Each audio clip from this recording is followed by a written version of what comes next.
tell me a little bit about where you are with your preparations for Basel. So we are done with everything that can be done before Basel.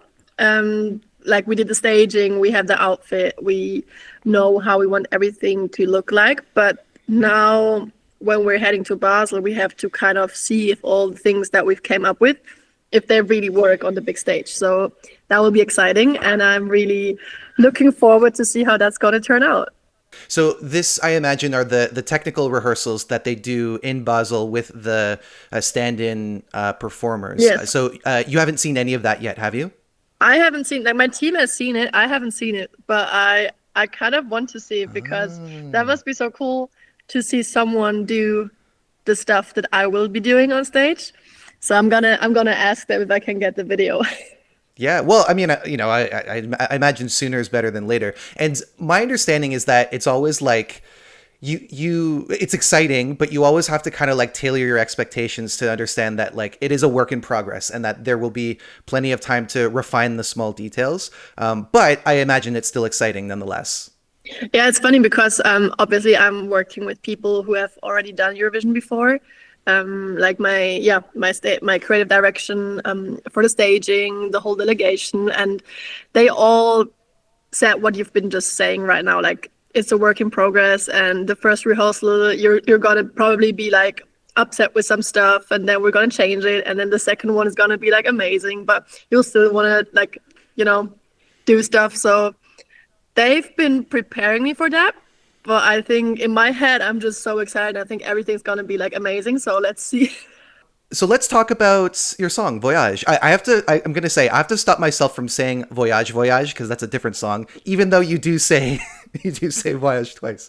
But also I want to talk about your sound too, because I've heard you describe your sound as poetry pop, and that you also, aside from writing lyrics, you also write poetry on its own. Is that right?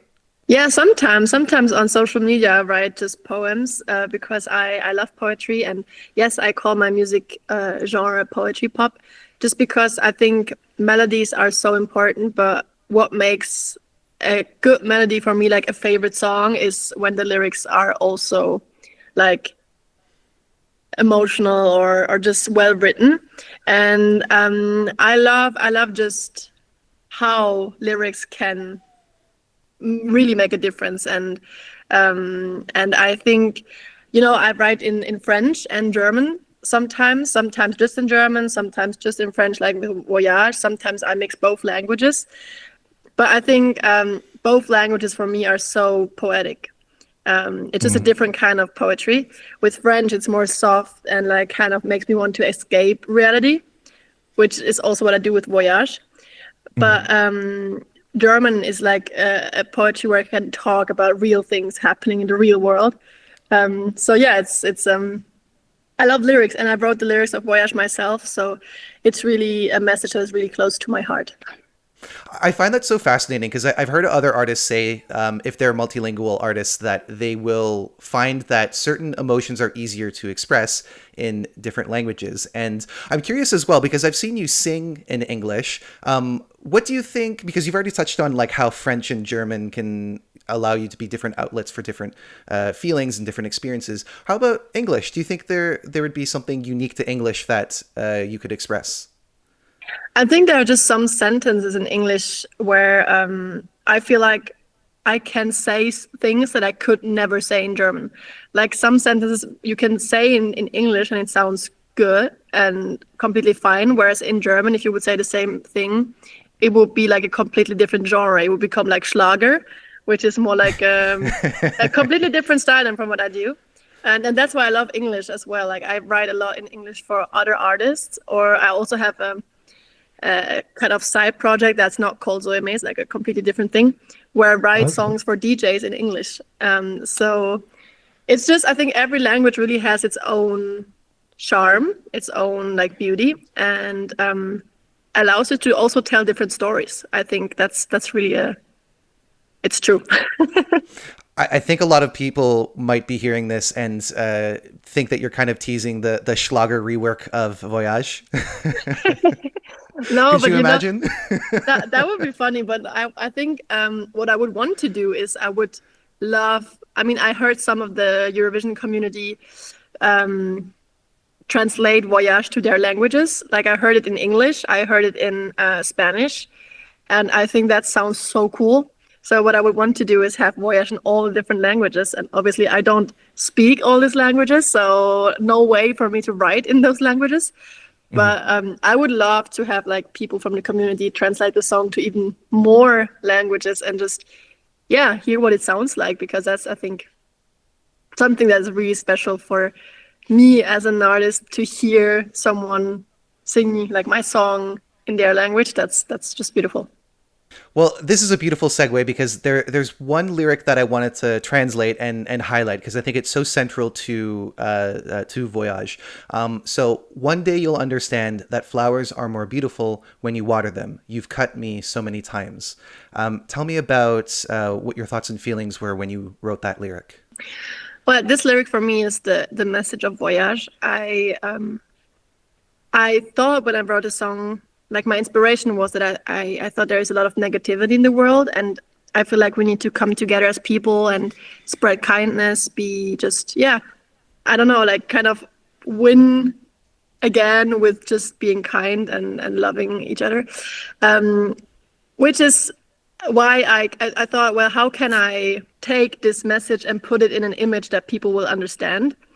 So that's when I came up with this flower metaphor, where I say, yeah, flowers are more beautiful if we water them instead of cutting them, because for me, people are just like flowers. So if we treat each other in a kind way, we can all become the most beautiful flower, the most, yeah, beautiful version of ourselves. And when I say that like this, it's a message that can, some people think, oh, well, we've heard that before, you know, it's like obvious. But I realize the older I get that it's not an obvious thing to do. There are still so Hmm. many people who are not kind and just, I mean, it doesn't help. The world is hard enough the way it is. So that's why the song is called Voyage, which means journey, because that's my way of seeing the world. I want to be kind. I want to spread love, but it's kind of an invitation. Like I invite people to come on a journey with me, and that's what I sing in the chorus. So it's like first I explain that flowers are more beautiful if you water them, and then I say, let's just come on a journey with me. And Beautiful. that was such a long answer. No, no, no. Well, hey, look, the more you talk, the less I have to talk, so I'm okay with that. But nonetheless, you are bringing this to Eurovision, and aside from the song, I've seen that you put out a few medleys. One was a medley of other Swiss Eurovision songs, and another one that you did was a variety of songs that had represented other countries. 12 of them, in fact, and like very differing styles too. So I imagine that you, in addition to participating, you're also a fan of the show. Yes, I discovered the show only like in depth. I just discovered the show in 2020 because one of my friends was participating in Eurovision, and Who is that's that? the moment I. It was John Steers from Switzerland. Oh, of course. Yeah, Yeah, that makes the most because sense. we live in the same like city, and we were friends before he got to Eurovision, and so I followed his journey and fell in love with Eurovision, and since then I've really been a fan myself. Like I watch national finals. I really kind of fall in love with songs and have them in my playlists, and I'm a musician, so I love like being creative with music. So I thought it would be so fun to do medleys. Also because I have this kind of wordplay with the Zoe me with the two dots on the E, and medleys. I put the dots as well. And I thought it was just a cute little thing that I love doing. So yeah, I did these two medleys, and there's gonna be more. I also prepared a medley of this year's acts. Not Ooh. all the songs, because that would have been like a very, very long medley, Mhm. but it's kind of a part one, and I'm thinking of doing a part two later. So that's going to be released later. But yeah, I love Eurovision. I think it's such a fun place to be. Well, it's good to hear that. I do have to wonder as well, though, because I mean, obviously, you've decided to represent Switzerland this year. But last year's show was is considered by a lot of people to be one of the most controversial in the show's history. And I speak to a lot of people who have said that their relationship to the contest has been permanently changed, and some people have completely lost interest. And so I have to wonder, because obviously you're representing a country and you're going to be in the spotlight. Did anything that happened last year have an effect on your relationship to the contest? Well, I mean, I heard stories of what happened last year, and that it was not necessarily like a pleasant experience for a lot of people and also for a lot of fans with everything that happened.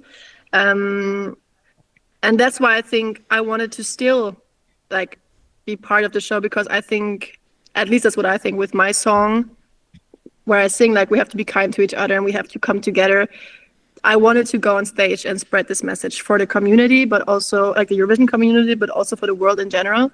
And that's why I wanted to myself be part of the show. And in general, I think Eurovision is just such a highlight for so many people, like the highlight of the year. I think it would be sad to take that highlight away from the people. But I think also that, yeah, of course, things have to change so that everybody feels like safe and respected. And I mean, for the artists, for example, this year we have this kind of code of conduct.